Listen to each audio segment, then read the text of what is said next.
thank you very much. I will be brief, but it is important, I think, to put in perspective the effect that you can have on the course of research, on the number of children's lives that can be saved.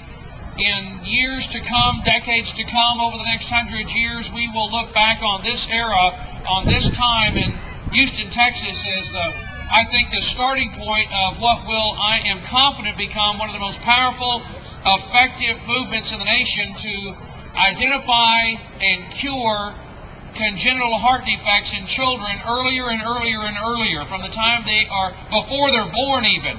And remember, as you think about what you're doing today and the importance of what each and every one of you can contribute, remember that how huge and effective the advocacy group is for juvenile diabetes. Extraordinarily important work. For muscular dystrophy.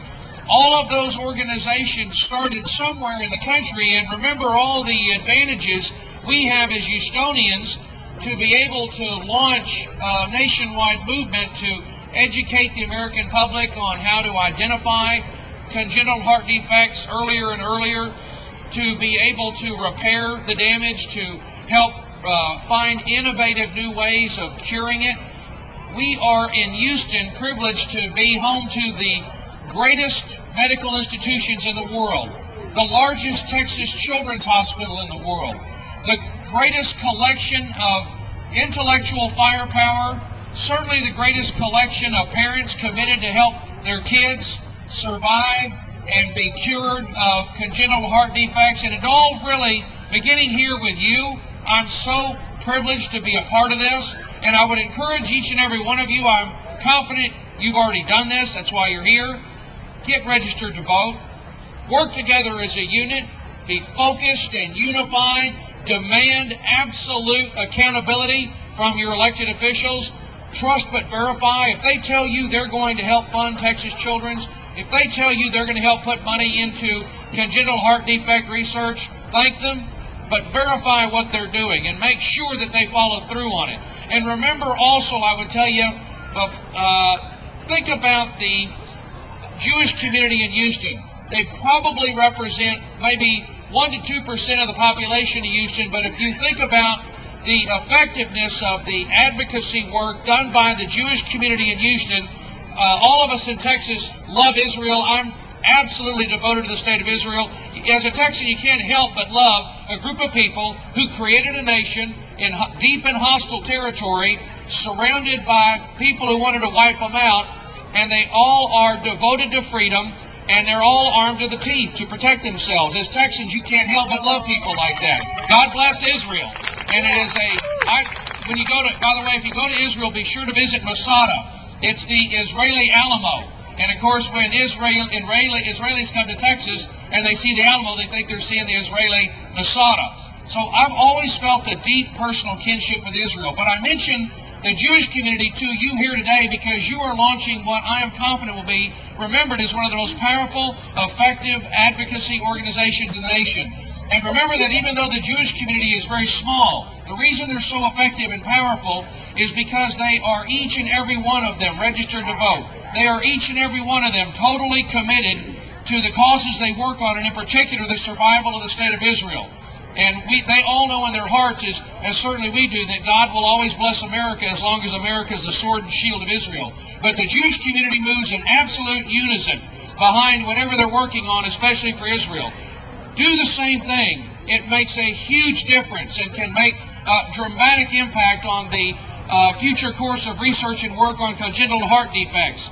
Let me conclude by telling you what led me to be here today. I understood as a parent, once you have your first child, you realize that no matter what else you do in life, everything else is secondary. The most important thing we will ever do in our lives, it doesn't matter whether you are the CEO of the biggest company on earth or the President of the United States, everything else is secondary to being a parent. And I've always felt that my most important job on earth was being a good father and a good husband, and then being a good congressman will just take care of itself naturally. And I was so overwhelmed year before last, I think, when Ed Wolf was in a meeting with me with the Houston Association of Realtors, and I had never met Tinley, didn't know about Tinley.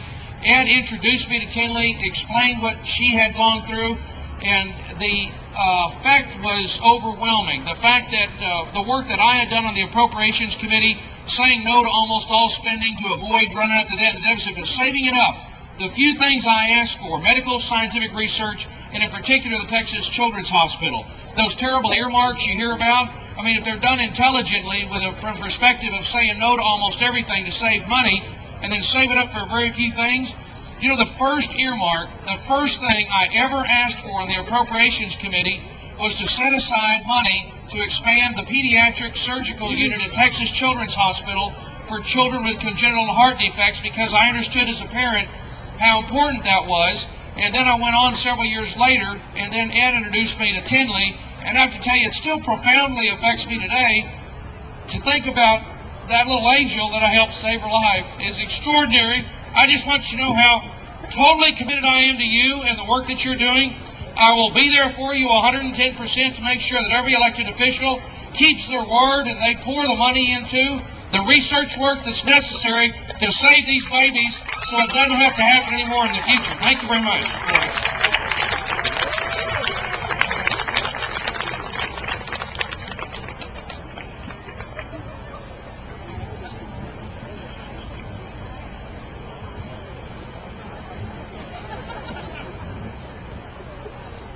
Now we will get ready for the walk, but before we do so, we will have a moment of silence proceeding into the walk. But first we'll announce our balloon release. So everyone get ready. Get your balloons if they're tied on your strollers or around your wrists.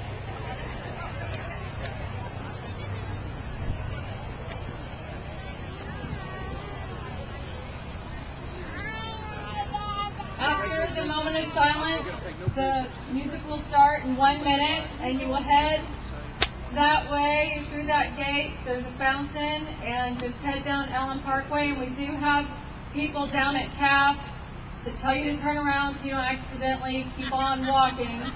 And we do have water table, and we do have one of those wonderful porta potties down there if anyone needs it.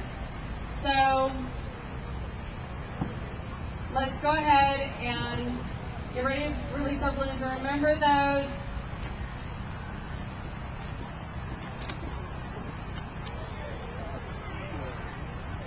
that have been affected by this disease. And remember everything that Culberson has just shared with us. And allow that to empower you today to continue to support this cause. Go ahead and release the balloons.